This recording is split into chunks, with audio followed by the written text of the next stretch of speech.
السلام عليكم ومرحبا بكم في قناتكم قناة عبد الرؤوف. كما عودتكم دائما فيديو جديد ووصفة جديدة على قناتي. اليوم جبت لكم الوصفة تاع البغرير اللي يجي بزاف خفيف ويجيكم مثقب كيما الشهدة. هذه الوصفة راح تكون ناجحة من اول تجربة، يعني كاع اللي ما تعرفش دير البغرير ولا كتجرب هذه الوصفة راح ينجح معها باذن الله. وصفتنا تاع نهار اليوم تاع البغرير راح يكون غير بالسميد فقط، واللي بغى البغرير تاع السميد والفريرة راني مجربة معاكم وصفة من قبل.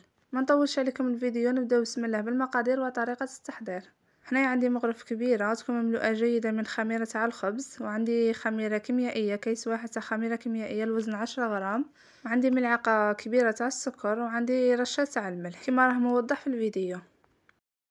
عندي 3 كيسان تاع السميد. السميد لازم يكون رطب. بالنسبه للسميد ما يهمش النوعيه داك تاع القابسه ولا تاع الشكاره، ولا مهم لازم يكون رطب وصاي. هنايا نعبر 3 تاع الكيلات، وانتم حسب الافراد تاع العائله تاعكم تبغوا تزيدوا تعبروا الكيله كبيره بالغرفيه، تبغوا تعبروا بالكاس. انا عبرت بالكاس وقطعت لي كميه كبيره. ونأكد لكم ونعاود لازم السميد تاعكم يكون رطب، وراح نحتاجوا الماء يكون دافي، يعني ما يكونش حامي بزاف سينو الخميره تاعكم راح تفسد والبغرير ما راحش يجيكم ناجح. تابعوا الخطوات خطوه بخطوه والمقادير خطوه بخطوه وراح تنجحوا به باذن الله. هنايا في الزير تاع الضرب الكهربائي ندير 3 كيسان تاع السميد، ونضيف هذيك مغرف كبيره تاع السكر، ونضيف رشه تاع الملح ومغرف كبيره تاع الخماره.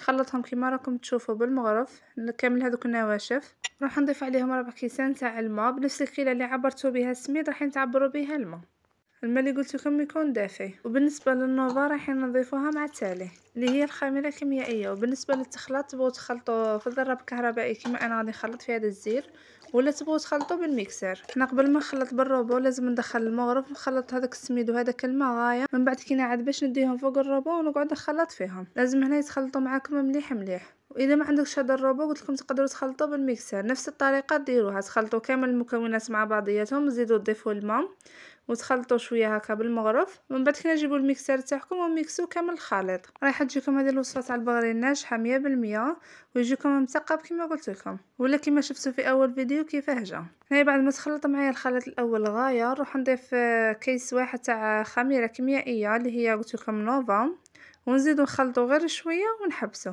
هنا الخميره الكيميائيه لازم عليكم تضيفوها في الاخر.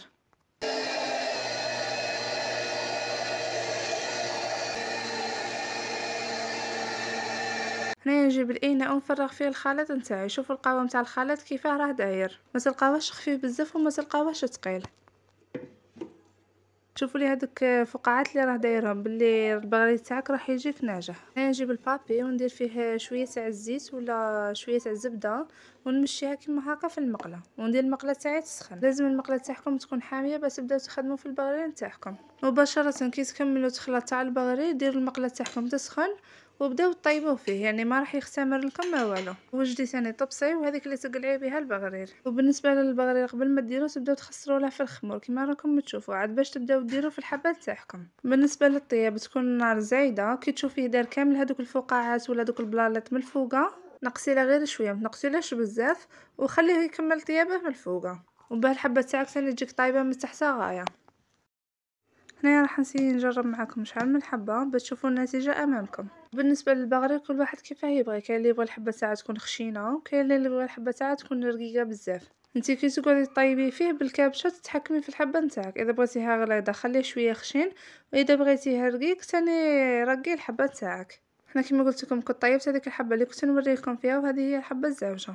النتيجه راح تكون ما شاء الله ويجيكم كامل مثقب. بالنسبه للمقله تاعها تلصق، كل ما تبغي ديري حبه بهذاك البابي اللي قلت لكم فيه الزيت ولا الزبده ومسحوا المقله تاعكم وزيدوا شكل الحبه تاع البغرير. والحبه تاع البغرير ثاني كل ما تقلوا حبه دهنوها هي حاميه دهنوها بالزبده، وكما اللي في الاخر يبغي يخلط الحسن مع الزبده يخلط الحسن مع الزبده وما تدهنيش مع البديه، اختياري يعني كل واحد كيفاه يبغي. وشوفوا لي الحبه الله يبارك كيفاه تدي لي اللون هذاك الذهبي من تحت، يعني تجي طايبه غايه. شوفوا لي كيفاه جاني صفر اللون تاعه وجاني ثاني خفيف كيما نبغيه. وشوفوا لي ثاني الثقبه تاعها كيفاه تجي خشينه وتجي باينه. لازم قلت لكم المقله تاعكم تكون حاميه، هذه هي النتيجه باه يجيكم البغرير كيما هكا. وهنا راح نكمل كامل الحبات بنفس الطريقه، نربط الخليط تاعي بالكبشه ونشكل الحبه تاعي تاع البغرير.